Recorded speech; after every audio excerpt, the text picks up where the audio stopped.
Tem coisa pior do que você estar no colégio de boa e alguém chegar em você e dizer: fulano quer te pegar.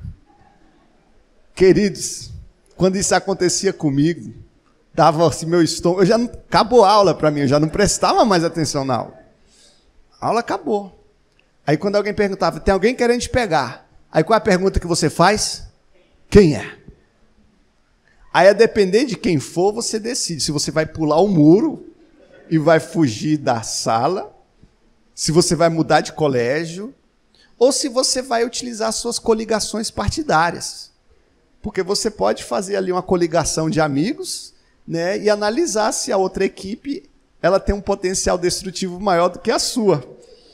Que dependendo, você manda vir, eu quero ver ele me pegar mesmo, eu quero que ele venha aqui, ele vai ver o que é bom para tosse. Esse vou te pegar depois da aula é terrível. Eu me lembro um dia que teve um rapaz que falou que ia me pegar depois da aula. Ele falou: vou te pegar, Jair, depois da aula e tal. E assim, eu sempre fui crente, né? Mas eu aprendi o seguinte: eu não vou caçar briga com ninguém não, mas se o cara vier para cima de mim, eu dou umas voadoras também. Eu também não tenho isso não. Eu falei: não quero violência, porque violência não leva a nada e tal. E eu sei que eu estudava lá no Colégio 6, na Ceilândia Norte. E Ceilândia Norte o bicho pegava. E o pior, queridos, é que eu nunca tinha reprovado nenhum ano. E os meninos, eu tinha 12 anos, os meninos tinham 16, 17. Como é que briga, queridos? Menino de 12 anos, criado só com leite, queridos. Com leite, com Toddy, com... né? Os meninos cheios de cicatriz, de facada, queridos. De tiro. Aí eu tinha uns 2 colegas lá, mas que já tinham levado o tiro também. Eu falei: tem um rapaz aí que está querendo me pegar. E aí, o que você acha que dá para a gente fazer aí contra essa equipe lá e tal? Ele falou: não, fica tranquilo aí. Qualquer coisa a gente entra em ação. Mas eles tiveram um senso de justiça que foi o seguinte: nós vamos deixar o Jair brigar, e se não acontecer, e se ele estiver perdendo, a gente entra. Entenderam, queridos?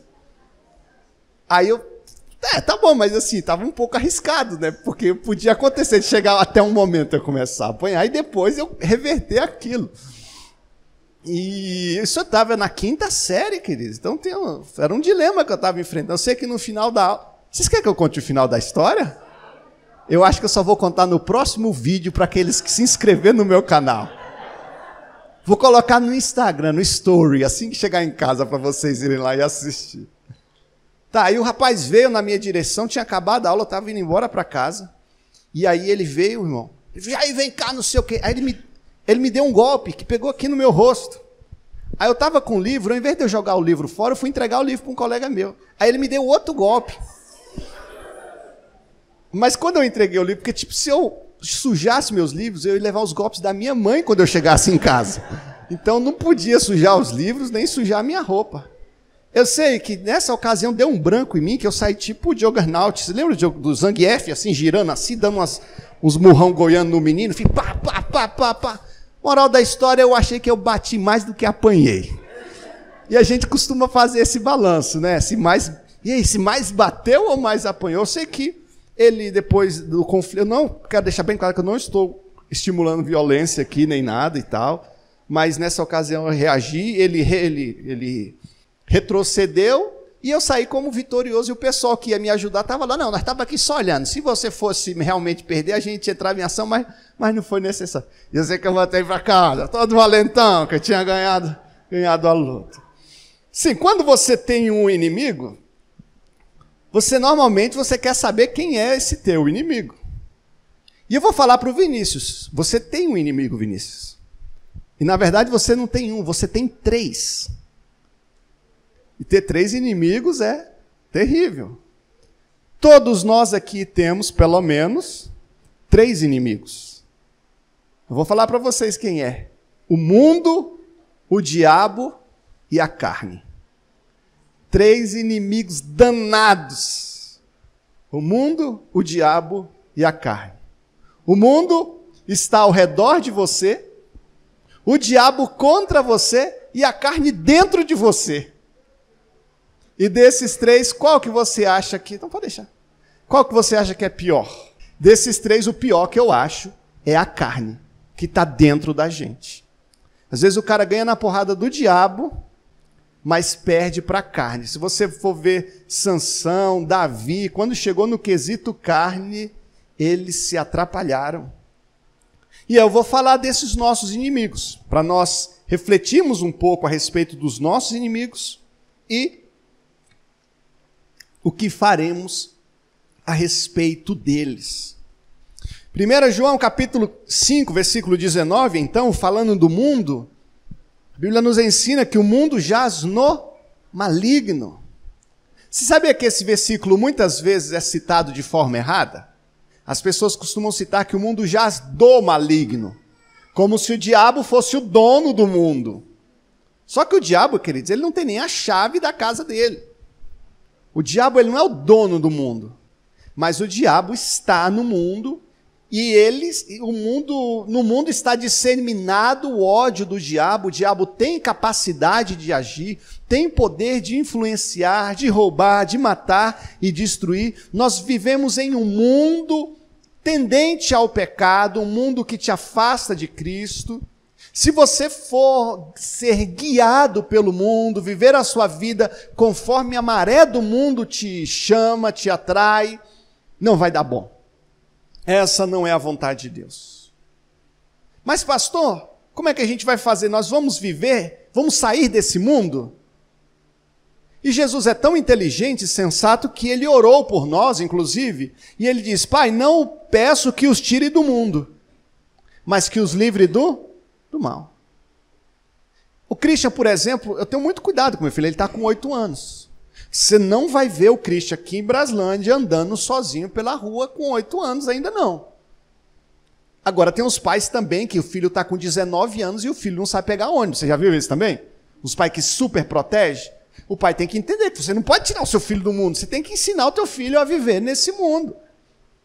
Tem umas jovens aí com 19 anos, não sabe cozinhar, não sabe acender um palete de fósforo, só sabe o fogão elétrico. Assim, tem coisa que o teu filho ele tem que aprender muita coisa. Eu estava refletindo esses dias que às vezes você passou por tanto sofrimento e diz: eu não quero que meu filho passe por esse sofrimento. E você é o que você é, talvez o que você aprendeu por causa do sofrimento. Então tua filha tem que lavar louça, teu filho tem que pegar ônibus, teu filho tem que trabalhar aí um dia, e não é só para ganhar R$50 numa diária na capina, não. Mas é para ele aprender o valor do dinheiro. Então assim, Deus não quer que a gente saia do mundo, mudando um pouquinho de assunto, mas já tentando voltar aqui. Ele não quer que a gente saia do mundo, senão a gente não vai tirar o nosso filho do mundo. Mas que a oração de Jesus era que Deus nos livrasse do mal. O mundo jaz no maligno. E com a preocupação do Senhor, 1 João 2,15, ele nos diz: não ame o mundo, não ameis o mundo, nem o que o mundo há, nem o que no mundo há. Se alguém amar o mundo, se alguém ama o mundo, o amor do Pai não está nele. Então você está vivendo no mundo, vai continuar vivendo no mundo, morando no mundo. Mas nós não devemos amar o mundo. Você vai poder usar muitas coisas do mundo, mas não amar essas coisas. Por exemplo, eu já vi pessoas que têm carro, e nós devemos cuidar do nosso carro, mas tem gente que ama mais o carro do que a esposa. E se a esposa pisar naquela partezinha ali dentro, eu já falei para você não pisar aí, você já está comendo pipoca dentro do carro, vai sujar o meu carro, eu não sei o que, não sei, uma coisa doida. Não estou dizendo que você não deva ter zelo do teu carro, não. Talvez se você é assim, a tua esposa te dê um cutucãozinho assim. Cuide do seu carro, mas às vezes a gente ama mais as coisas do que as pessoas. Nós devemos usar as coisas e amar as pessoas, e não amar as coisas e usar as pessoas. Em muitos relacionamentos, as pessoas sentem que estão sendo usadas pelo marido. É o marido que pensa que eu sou uma escrava. Só quer que eu lave, passe, cozinhe, faça tudo. Eu não sinto que ele me ama, eu sinto que ele me usa. Que nós amemos as pessoas e usemos as coisas, não usemos as pessoas. Agora, o mundo, ele é atrativo, o mundo nos impressiona. As festas do mundo são atrativas. Teve um dia que eu estava pensando em fazer uma festinha dos jovens aqui na igreja, uma atividade com os jovens, das cores e tal. Aí eu fui assistir um tal de Happy Holy, uma coisa assim. É Holy Happy, Holy. Holly Davidson, Holly Sunday, On the Table e tal. Aí eu estava vendo os vídeos, os sons, as cores, eu falei, cara, que massa! Não dá para competir com isso não, queridos. Não dá para competir com o mundo. Por isso que as nossas armas não são armas mundanas, as nossas armas são espirituais. É João 3,16, porque se eu for trazer aqui para a igreja os mesmos recursos do mundo, não vou conseguir, porque os caras são bons naquilo que eles fazem. E as nossas armas não são essas, o mundo ele é atrativo. O mundo não tem nada o que oferecer. Mas o mundo oferece coisas demais, muita coisa boa, divertida, alegre. As boates cheias de gente, todas as mulheres bonitas, os homens bonitos, os carros novos. É envolvente aquilo. E você está com uma mulher briguenta em casa, toda hora. E o pessoal, gente boa, gentil, todo mundo tomando Skol.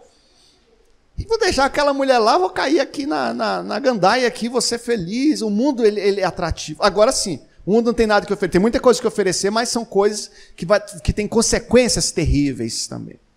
Tem consequência, o mundo ele vai cobrar, vai ter as consequências. E acaba que a gente vai se envolvendo com as coisas do mundo, e se você não toma cuidado, você começa a amar. Eu quero que Deus te abençoe muitíssimo, que você tenha uma casa bem bonita, um carro bem legal, que você consiga prosperar ao máximo. Mas cuidado para não se deixar envolver com as coisas do mundo. Jovem, desfrute a sua vida, seja feliz, viva intensamente. Eu gosto de viver intensamente. Eu gosto de adrenalina, adrenalina é legal. Mas nós não podemos se apaixonar pelas coisas do mundo, amarmos as coisas do mundo e nos afastarmos daquilo que é do Senhor, das coisas do alto. E tem uma série de coisas no mundo que se você começar a se envolver, você vai se afastar da presença de Deus. Você começa a se envolver com algumas coisas do mundo e começa a se afastar da presença de Deus. Isso é para o jovem, isso é para o adulto, para as crianças também, que cada vez de uma idade mais tenra são assediados pelo mundo. Hoje em dia os meninos com 4, 5 anos nas redes sociais, aí no YouTube, são assediados por uma série de informações que estão ali tentando manipular já os gostos deles, os desejos deles, já com uma aptidão muito forte para influenciá-los. Então devemos tomar cuidado com aquilo que nós trazemos para a nossa casa, se temos trazido o mundo para a nossa casa e se temos trazido a fé para a nossa casa. Se nós temos trazido a palavra para a nossa casa. E é engraçado como o mundo, ele nos pressiona. Como o mundo pressiona você a agir como ele. São tantas pessoas agindo de um jeito, que se você agir de um jeito diferente, você é chato. Você está desfazendo dos outros. E quando está todo mundo agindo de um jeito, agir de uma forma diferente é careta. E você é pressionado a agir como todo mundo. Eu quero dar um exemplo de uma colega minha que foi para a Inglaterra. Todos vocês aqui tomam banho todo dia, não tomam ou não tomam, queridos? Diga amém assim, quem toma banho todo dia. Amém. Glória a Deus, esse amém foi forte. E ela, como boa brasileira, ela tomava banho todo dia. Só que lá na Inglaterra ela descobriu que não, o pessoal não toma banho todo dia. Tipo uma vez por semana. Cada 2 semanas. Passa um paninho molhado no corpo e tal, para tirar ali o suor, lá é frio. Aí eu perguntei, e aí fulano, vou falar o nome dela não. Você tomava banho todo dia? Era claro que eu tomava banho todo dia. Aí eu sei, mas teve um diazinho que você ficou sem tomar banho, não? Algumas vezes? Teve algumas vezes que eu fiquei sem tomar banho. E eu estou olhando para pessoas aqui que se fossem para a Inglaterra, ficariam alguns dias sem tomar banho. Será?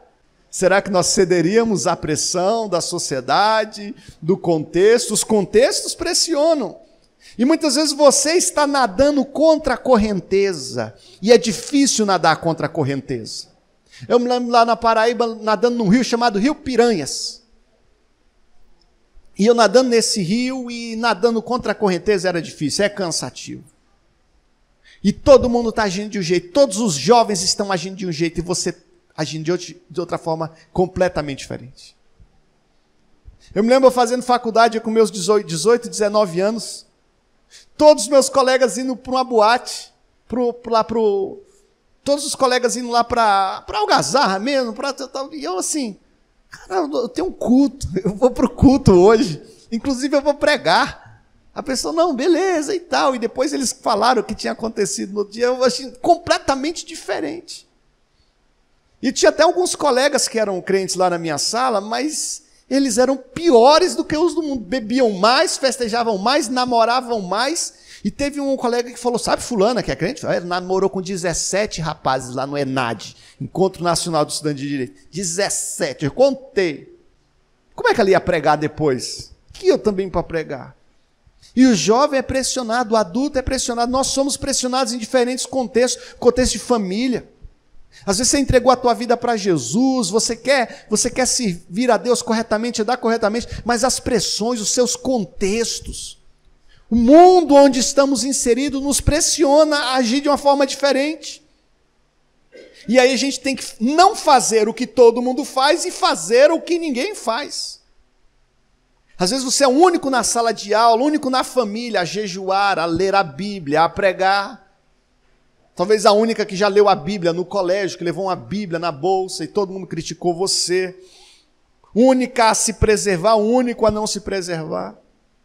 Eu me lembro que na época do colégio, 17 anos, até assim, nessa idade de 17, 18 anos, os colegas se reuniam e tal, aí começavam a fazer as perguntas, e aí, você é virgem?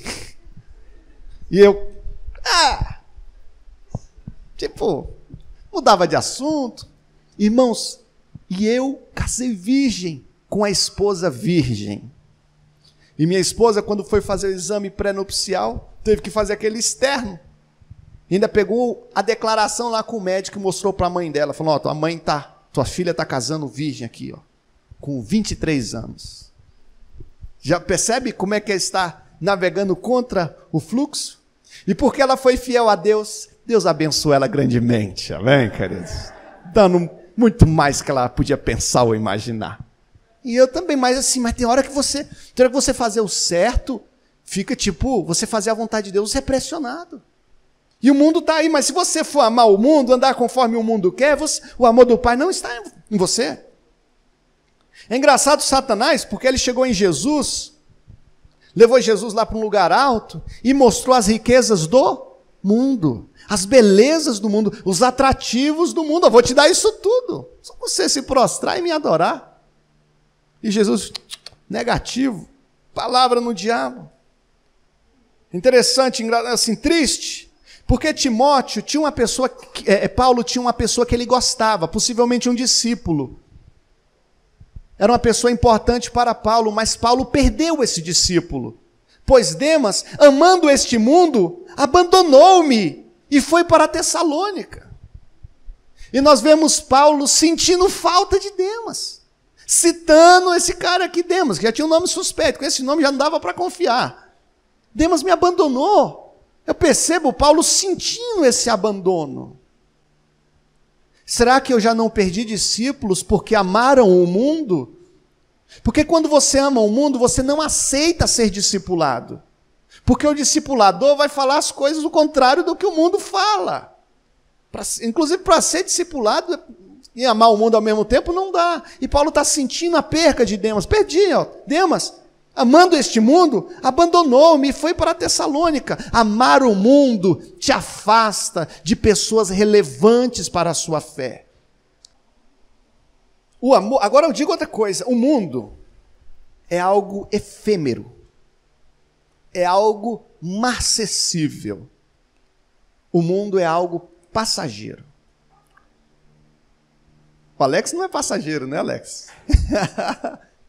Depois perguntem para ele por que o Alex não é passageiro. O mundo, ele é passageiro. As coisas do mundo são passageiras e muitas vezes a gente se engana, se encanta. E chega no dia seguinte, algum tempo depois, você percebe que tudo aquilo não preencheu consistentemente o teu coração. Que você correu atrás do vento. Que essa tua corrida no mundo foi como aquele cachorro que correu atrás do pneu do carro, loucamente, latindo intensamente, e quando o carro parou, não soube o que fazer, se não fazer xixi no pneu do carro. Não mais do que isso. E muitos no mundo estão correndo atrás de ideais vazios. E chega uma hora que o cara tem 50 anos de idade, para, senta e pensa e fala: o que eu fiz da minha vida? Porque apesar de eu ter provado isso tudo, eu não estou saciado, eu estou vazio. O mundo e a sua cobiça passam, diz 1 João 2,17. Mas aquele que faz a vontade de Deus permanece para sempre. Saiba que você está no mundo. Você está em um contexto. E o mundo é um dos seus inimigos. Então devemos perceber esse campo de batalha no qual nós estamos vivendo. Segundo inimigo, e o tempo está se passando, pastor, já passou muito tempo, você vai falar de outros dois ainda? Vou. Talvez eu resuma aqui. Ixi, vou ter que resumir, porque eu imprimi a página errada do esboço. Mas está na minha mente, Deus vai me dar a direção aqui. O diabo. A palavra diz, João 10,10, que o ladrão vem senão a roubar, a matar e a destruir. E eu vim para que tenham vida e a tenham com abundância. Tenham vida e a tenham com abundância, mas o diabo, ele está ao nosso derredor, rugindo como leão. Às vezes as pessoas imaginam o diabo só como um mal genérico, geral, como se ele fosse o mal. É importante a gente entender direitinho quem é o diabo, até onde ele pode ir. Porque eu vou falar, o diabo está cumprindo pena aí por crimes que ele não cometeu, queridos. Está puxando cadeia aí por crime que ele não cometeu. Tem muita gente fazendo tudo errado e depois dizendo que a culpa é do diabo. Está com o nome sujo porque comprou um monte de coisa nos carnês da Casa Bahia que é sem entrada e sem saída.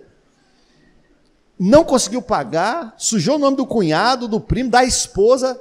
Já vi criança de 5 anos com nome sujo porque os pais sujaram. Quem já viu? Levanta a mão assim. Criança com nome sujo, ó, tem porque o pai sujou foi o diabo que se levantou e tal. Então, a gente colocando culpa no diabo e a culpa não é do diabo, não. O diabo é um espírito maligno. Mas ele representa também uma categoria de espíritos malignos. Uma enormidade de quantidade, uma enormidade de espíritos malignos. Um grande número de espíritos malignos que são reais. E que estão aí ao nosso derredor também. São seres espirituais que agem no mundo espiritual com consequências que repercutem no plano físico, que repercutem no plano material.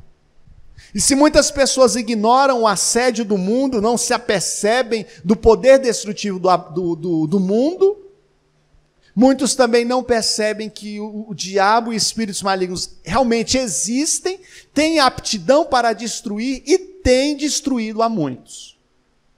Uma realidade espiritual é um inimigo que nós também devemos nos ater a ele.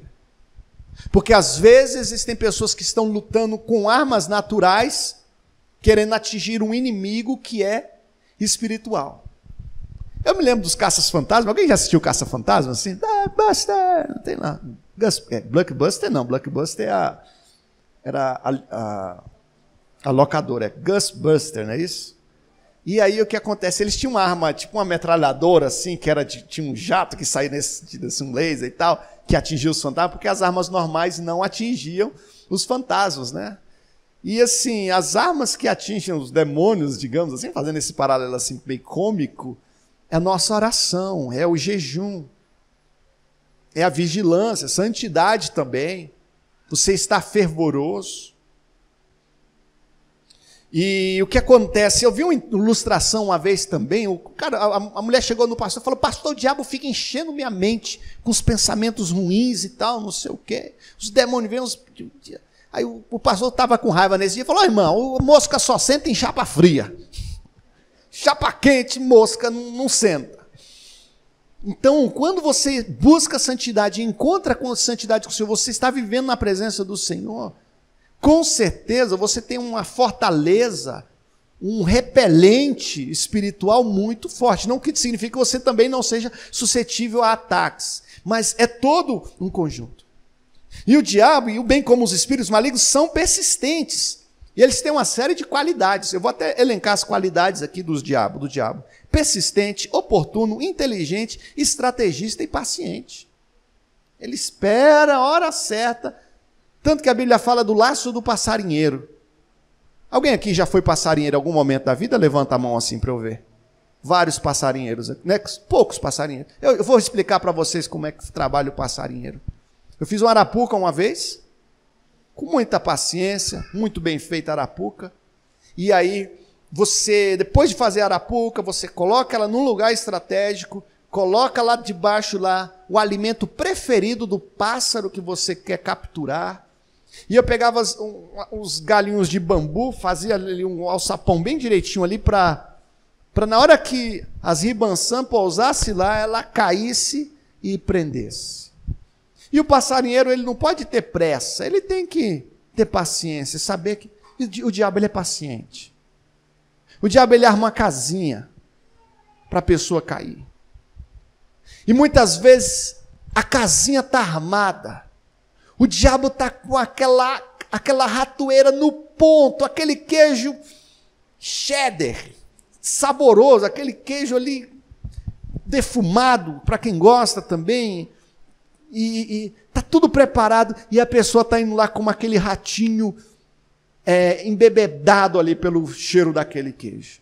Eu me lembro do Mickey Mouse, não sei quantos se lembra do Mickey Mouse, e de vez em quando ele ficava embebedado por uns queijos ali também, e ele perdia a racionalidade, e eu assistindo ali com meus 4, 5 anos, Mickey Mouse, isso é uma armadilha.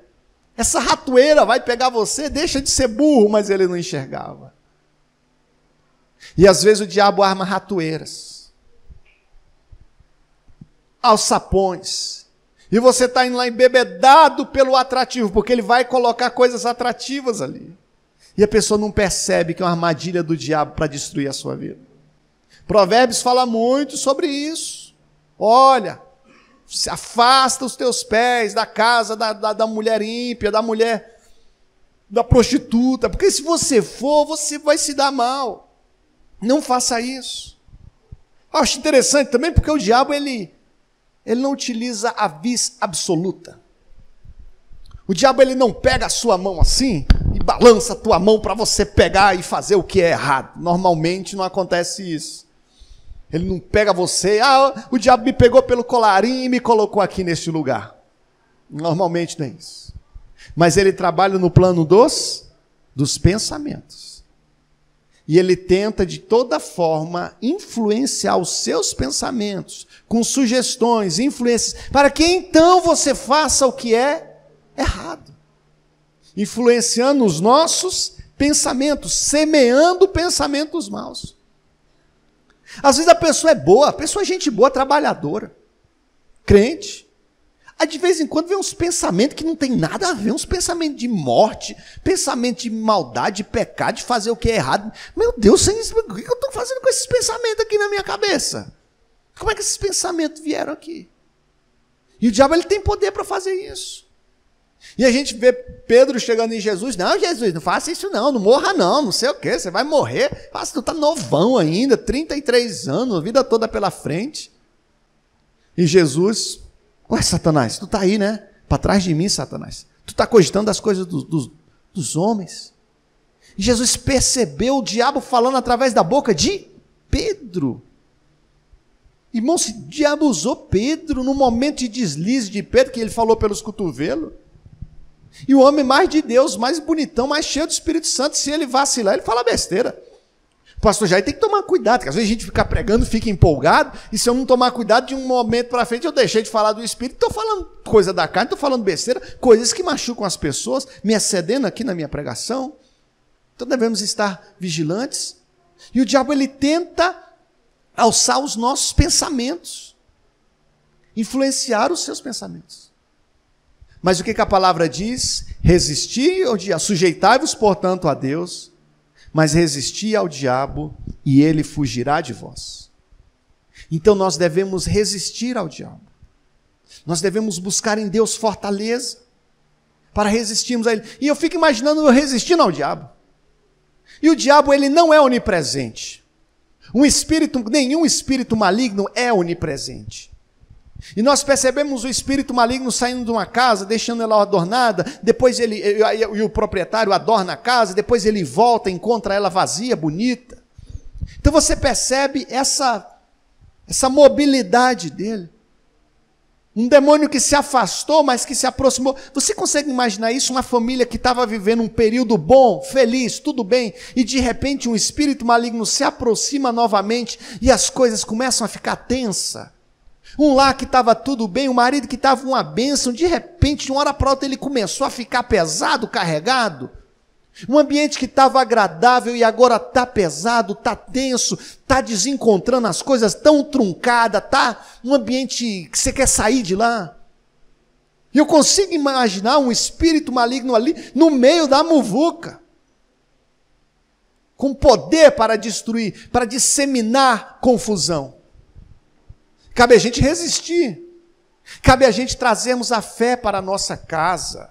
Isso é muito importante, você fazer da sua casa um lugar de paz, você trazer o evangelho para a sua casa, coloque hinos no teu som, cante, ore na tua casa, ore quando acordar, ore quando dormir, ore com os seus filhos, ore você e a sua esposa, ore na hora do alimento, leia a Bíblia junto com seus filhos.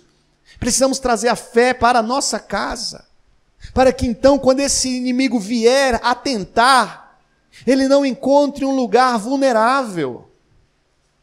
E devemos resistir, não aceitar, repreender os pensamentos maus. O pensamento mau vier na tua mente, repreende. Às vezes tu está uma bênção na tua vida, tudo dando certo, e você começa a vir uns pensamentos, rapaz, eu não vou largar dessa mulher aí, essa mulher. Sabe por que eu estou com ela? Sou novão ainda, eu vou largar. Eu vou largar esse marido, não sei, só faz brigar comigo, eu vou largar ele. Já vou procurar aqui na internet, ver se eu já acho um outro aqui hoje ainda. Pega esses pensamentos malignos, sugestão maligna e aceita. E o diabo trabalha com sugestão. Vai para aquela festa, vai lá. Você sabe que não tem nada de futuro naquela festa. Você sabe que aquela festa não cabe você.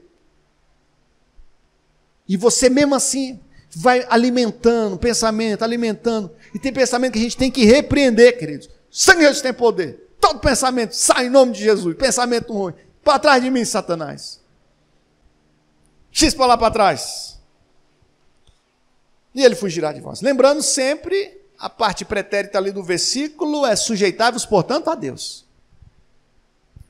Agora, existe um inimigo que é terrível. O pior de todos, que é a carne. O pendor da carne é para a morte. A obra da carne, quais são as obras da carne, querido? É lascívia, bebedices, prostituição, ira, discórdia. Você sabe o que flui do coração do homem, o que sai do coração do homem? Do coração do homem vem os maus desígnios. Ódio, a inveja, a ira, são coisas que saem do coração do homem. Então, essa tua carne é perigosa. Porque hoje você que entregou a vida para Jesus, você tem um Espírito Santo dentro de você, glória a Deus, mas a tua carne ainda está viva. Nosso corpo físico, ele vai ser um dia substituído por um corpo incorruptível, que não se corrompe. Mas esse nosso corpo hoje, ele é corruptível. E a Bíblia alerta, aquele que está em pé, cuide para que não caia. Você está em pé? Cuide para que não caia. O pastor Jair está aqui em pé, mas eu tenho que cuidar, vigiar, buscar Deus, porque se eu ceder aos encantos da carne, eu caio, isso eu, qualquer pessoa que está aqui.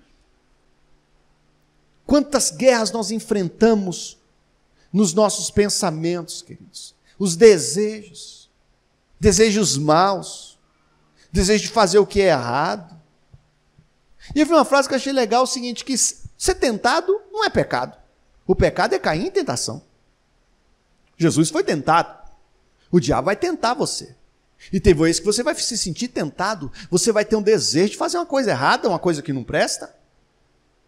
E aí você vai perceber que isso não é de você. E você vai repreender. Eu não aceito esse tipo de pensamento. Eu não aceito esse tipo de desejo. E você vê Deus alertando Caim. Caim, tu fez errado, cara. Mas se tu fizer o certo, eu vou aceitar. O pecado jaz na tua porta. desejo de pecar está na tua porta. Cumpre a ti dominá-lo. E haverão desejos ruins que vão bater na porta de cada um de vocês. E cumpre a quem dominar? Cumpre a você. Cumpre a você dominar. Muitas vezes, muitas pessoas estão vivendo um emaranhado de pensamentos ruins, negativos, perdidos. E eu vejo a palavra nos ensinando da necessidade de nós não nos conformarmos com o mundo, mas transformarmos a nossa mente, para que experimentemos as coisas boas do Senhor. Aquilo que o Senhor tem de bom para nós. Transformar a nossa mente. Talvez do tempo que você tenha aqui participado dos cultos aqui na sua igreja, na nossa igreja, tua mente já está transformando um pouco. Existe uma série de coisas boas que você deve fazer para transformar para melhor a sua mente. Irmãos, quando você tem um amigo cabeça no lugar, que tem o Espírito Santo de Deus, e tu conversa com ele, tua mente transforma para melhor. Eu tenho um primo, Júnior, que é pastor, gosto de chamar ele para pregar aqui. É uma pessoa especial. Antes de eu tomar decisões sérias aqui na nossa igreja, eu sento, converso com ele, ouço o ponto de vista dele. E meia hora de conversa que eu tenho com ele já agrega tantas coisas boas na minha vida. Mas às vezes a gente se afasta das pessoas boas. E você vai se aproximar de uma pessoa perturbada? Tem gente que é perturbado. Uma perturbação espiritual, que atrapalha a tua vida espiritual, que te carrega para o mal. Não é querendo colocar a culpa na pessoa e tirar a sua culpa, não. Mas às vezes a gente se aproxima de quem tem que se afastar e se afasta de quem tem que se aproximar. Está todo perturbado, querendo morrer e vai assistir filme de terror. Assistir filme de terror para ver se a vontade de morrer vai aumentar ou vai passar. Tem crente que é aficionado por filme de terror. Pastor, eu já assisti todos. Desde quando as bruxas eram tudo pequenininho, eu já acompanhava elas, e tal. Cuidado com a perturbação, porque os olhos são entradas. E aquilo que a gente assiste, aquilo que a gente vê, bem como aquilo que a gente ouve, influencia a gente tremendamente. O homem é influenciado por aquilo que ele vê. A mulher é influenciada por aquilo que ouve. Então a mãe não pode ficar dando ouvido para a pessoa errada também, não. E eu tenho que buscar em Deus, para mim, a renovação para a minha mente. E como a leitura de um bom livro é bom, como ouvir uma boa pregação é edificante para mim, como os momentos de oração são fundamentais para a renovação da minha mente, dos meus pensamentos. E nós temos uma promessa de Cristo, que fala do poder dele, inclusive, para levar cativos nossos pensamentos. Deus tem o poder de capturar os pensamentos que resistem à vontade dele. O Senhor tem poder para influenciar positivamente os seus pensamentos, para arejar a tua mente. Falo então da absoluta importância do Espírito Santo para trazer paz para as nossas mentes, para ordenar os nossos pensamentos. O mundo, o diabo e a carne. E nós precisamos sujeitar a nossa vida a Deus e pedir para que Ele nos guie. Como o jovem manterá puro o seu caminho? Observando conforme a palavra. A tua palavra escondi, guardada no meu coração, para eu não pecar contra ti. As palavras de Jesus: Pai, santifica-os na verdade. A tua palavra é a verdade. Palavra com aptidão para santificação. Eu tenho certeza que as palavras que foram compartilhadas aqui por mim, não pelo fato de ser eu, mas pelo fato de ser a palavra, pelo fato de ser bíblico, possuiu capacidade, aptidão e para produzir resultados na sua vida. Mas quando você deixa de participar de um culto, quando você deixa de buscar, seja nessa igreja, seja em outra, que ministre a palavra, quando você deixa de participar, você se enfraquece. Agora, se você percebe que você está enfraquecendo, você deve tomar uma atitude drástica. Se você percebe que você está sendo envolvido pelo mundo, você tem que tomar atitude drástica.